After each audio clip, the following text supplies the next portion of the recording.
राधे कृष्णा दोस्तों, कैसे हो आप सब। साथियों, मानव जीवन का लक्ष्य क्या है। मानव जीवन का लक्ष्य है आनंद की प्राप्ति। वेदों में भगवान का पर्यायवाची शब्द आनंद कहा गया है। इसलिए मानव जीवन का लक्ष्य है भगवान की प्राप्ति, आनंद की प्राप्ति। ये आनंद भगवान कैसे प्राप्त हो, उसके लिए 4 साधन बताए गए हैं। कर्म, ज्ञान, योग तथा भक्ति। इन चारों में कौन श्रेष्ठ है, कौन सा रास्ता, कौन सा मार्ग अपनाना चाहिए, उसके लिए हमें इनके बीच में अंतर को जानना होगा। इन चारों मार्गों को पहचानना होगा। चलिए आज जानते हैं ज्ञान और भक्ति में श्रेष्ठ कर कौन है। ये जानने के लिए इनके बीच के अंतर को समझते हैं।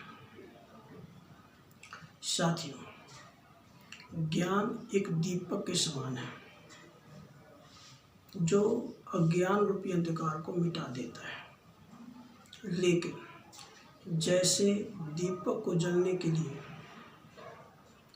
किसी अन्य साधन की आवश्यकता होती है, जैसे तेल, उसी प्रकार ज्ञान को प्राप्त करने के लिए हमें अनेक साधनों की आवश्यकता पड़ती है।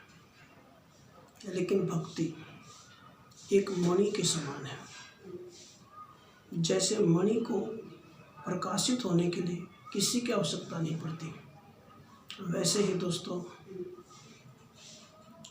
भक्ति को किसी अन्य साधन की आवश्यकता नहीं पड़ती।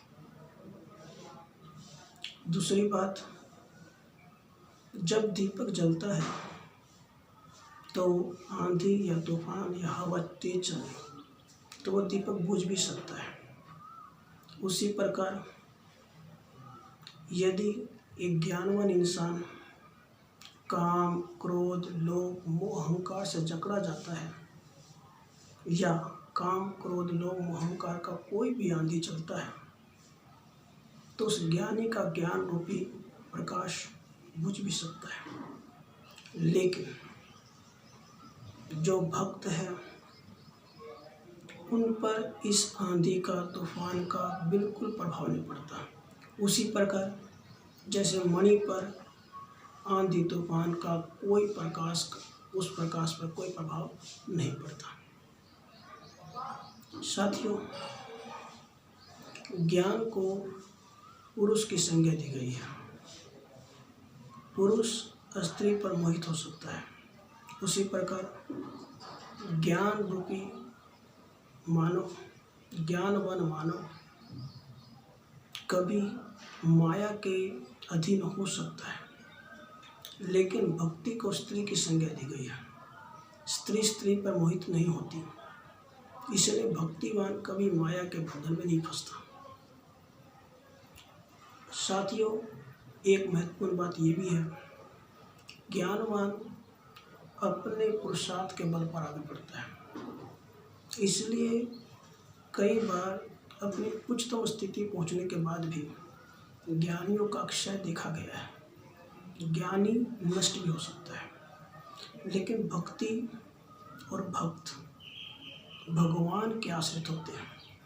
जैसे एक पिता अपने पुत्र को सहारा देता है, वैसे ही भगवान भक्त के वश में होते हैं और भगवान भक्त को सहारा देते हैं। इसलिए भक्त का कभी क्षय नहीं होता। इसलिए भक्ति और ज्ञान को अगर हम तोलें तो भक्त का और भक्ति का पलड़ा भारी होता है। इसलिए अगर हम आनंद की प्राप्ति चाहते हैं, भगवान को पाना चाहते हैं, तो भक्ति को अपनाएं और अपना जीवन सफल बनाएं। राधे कृष्ण।